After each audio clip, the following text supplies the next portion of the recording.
of this church, okay? And I just basically, remember, we're under the assembly, and under the assembly you have the city and you have the church, okay?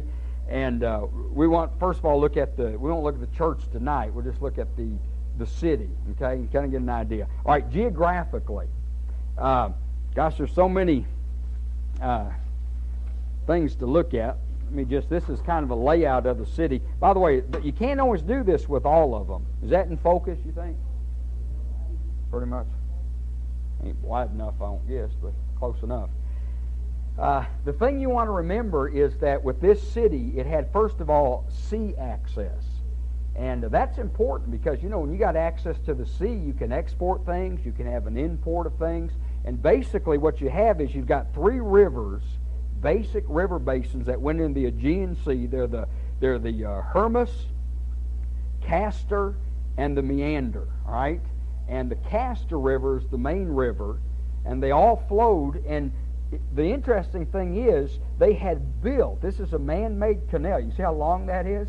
They built a canal, and they had great big pillars and everything else. Really a fancy, fancy thing in its day, to where the ships could come in, and then they could come all the way into the city. That's what that canal did. It was really neat. I'm sure you could only get so close, to land with everything, but you could come out there, the man-made canal, you could come right on in, and that made it for a very prosperous type deal because, like I said, you could have goods coming in, you could send goods out, and that's the sea part. Not only is it a sea deal, but it has land access. There's four basic roads that went to this place, and again, I'll just give them to you. From the north, there was a main caravan, a road that came from Pergamos and Smyrna. From the northeast, it came from Sardis and Galatia and Phrygia. One from the southeast, which was a trade route from the Euphrates, going through Colossae and Laodicea, and then one came from the south through the Meander Valley and through Miletus. And so you have to keep in mind, that may not sound like much, but it's very important, because if a town's going to grow and be big stuff, there's got to be access to it. We're like Bentonville. We got a growing problem. The roads are too small. They widened this one not long ago, but it was that way back then. If you had a big prosperous city, you had to have a way to get to that city. And so you had four, not small dumpy roads, four main roads that came into this thing. And so what I'm saying is, strategically, I'm just giving you a feel for this. Strategically located. If you lived in Ephesus, it'd have been a dream city. You'd said, man, it's sort of like for... All right, historically, all right, just to give you the background again, it was, when you go back and look at historically, it basically began with the tribe of Amazons. And the Amazons were basically run by women. I thought this was really interesting. They really were. And these were tough women, man. These were vigorous, but savage kind of women. And whatever. And they believed that the mother goddess was born in Ephesus. That's what they believed. And they even had it was like a statue or something, and they said that it fell down from heaven. And they built a temple around this idol, this goddess. And, of course, obviously it didn't come from heaven, but nobody knew where it came from. And as the story went, it just dropped out of... Zeus was usually the one they thought threw it down, but it just dropped out of heaven. And that was their, kind of their big thing. All right.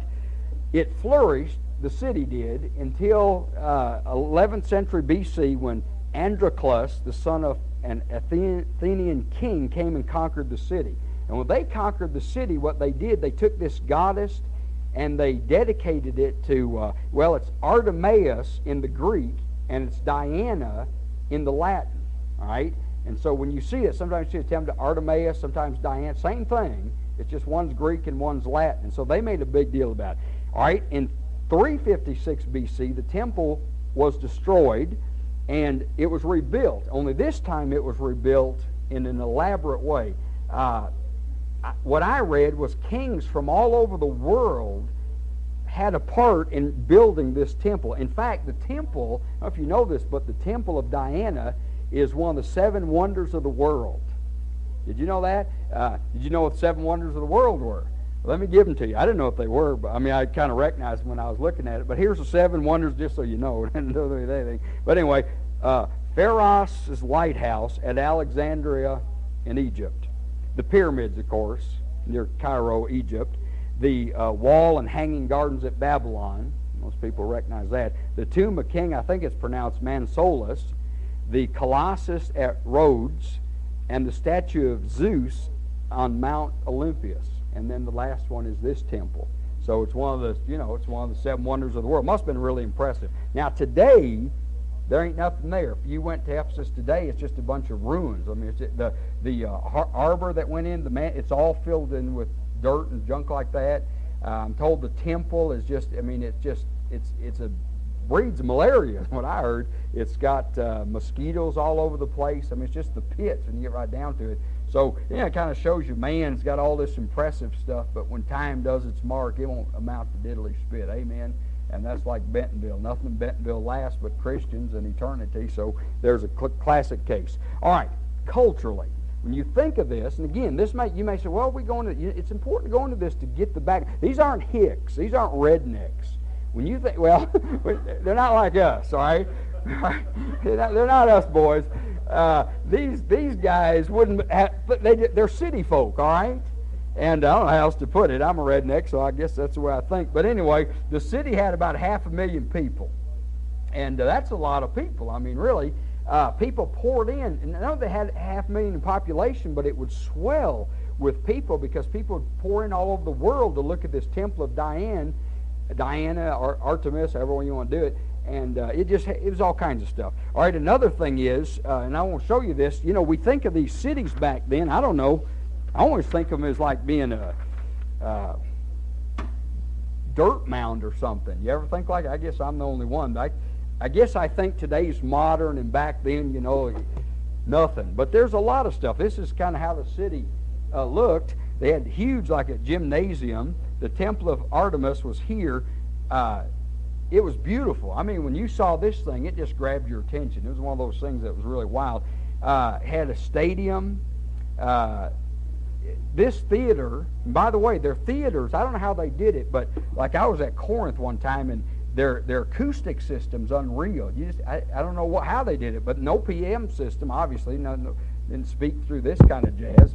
It was a blessing. Oh, you could hear things echo all over the place. You know how many that seated? 25,000 people. Actually, I think that's quite a few. 25,000 people. So, when you look at the city, you can just see this is a city. It's got all the modern conveniences and all kinds of stuff going on.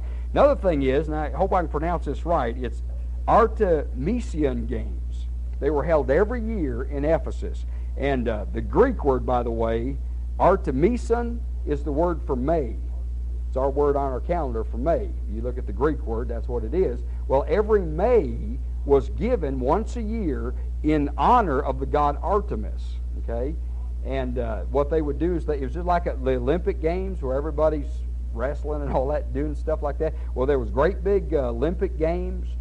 There were theaters where they would have the Greek tragedies and everything else, big elaborate parades and stuff. I mean, it was just a big, huge, no doubt a drunken bash and everything else, but it was just I don't know why I get amazed at this. We think the stuff we do now, the Olympics and all that, was unique. It's not unique at all. This stuff's been going on for centuries.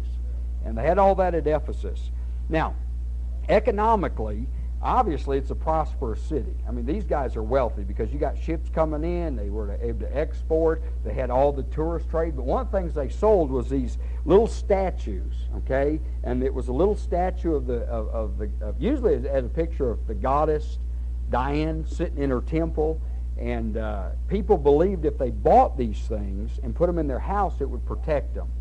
And some people will warm around their, it's like charismatics with their hankies or something, It's one of those deals where they just had the idea if we could hang on to this thing, then this God would protect us. Then they had what's called the famous Ephesian letters.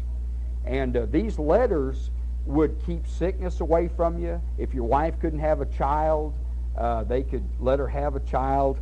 Business, if your business was bad, it would pick business up. So a lot of what we call superstition, probably more accurate, demonic activity going on. Another thing that made it very wealthy was it's a bank.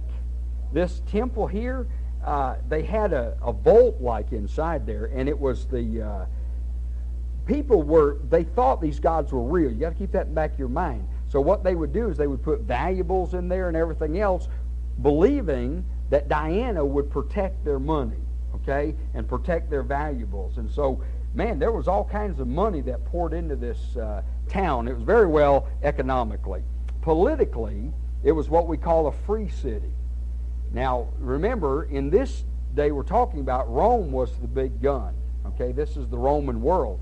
And so Rome basically controlled everything. But Rome would have free cities. And when they had a free city, it was because that city was good to Rome. They were obedient. They never gave them any trouble. They were good citizens. They were loyal to Rome. They acknowledged Caesar as Lord. And so they would just leave them alone. And a free city basically meant that they could self-govern themselves. There'd be no garrisons of troops there and all this other stuff. And such was the city at Ephesus, okay? Another thing, morally, full of idolatry, full of immorality, full of criminals. And the reason, basically, all of it stemmed from this temple. Well, obviously, you'd have idolatries. It's idol worship, to worship in a godless temple, for one thing. And then to sell these little images of this, she looks sick as puke, by the way, but to sell, I got a picture of her, I'll show you before I'm done. Criswell said this, referring to the temple and all the stuff. He said, rising out of the plain in the brilliant colors of hues of gold and red, scarlet and blue, before our eyes would pile glittering marble. It was 420 feet long, 225 feet wide. It had columns that stood 60 feet high. There were 130 columns in rows of 2 all around the structure. Each column was a gift from a king. 37 were embellished with gold, jewels, and various carvings. We can't hardly imagine it. I was going to bring a picture. I thought, nah, picture won't do you justice. I'm telling you, I've been to the Acropolis, some of these places, man, you look, and even today in the ruins, you feel almost intimidated. I've been to Rome where they got statues all over the place, and man, they're big. And I know we don't understand that because we don't see any garbage, praise God, like that around here. But if you ever did, I'm not kidding you, it held you spellbound. You almost stand up there like this and look at it. It's so weird looking and so beautiful, really. I mean, these are some beautiful architectural things. Anyway, I'll just show you what she looks like. This is the old girl right here. She was kind of, isn't that a beaut? She was basically the sign of fertility. And these are breasts. They're sad-looking breasts, but they're women's breasts around, well, I'm just telling you, around her waist, all right? And just rows of them. I don't know how many there are, but I'm just saying. I didn't count. I knew I was going to have trouble with this bunch. Anyway,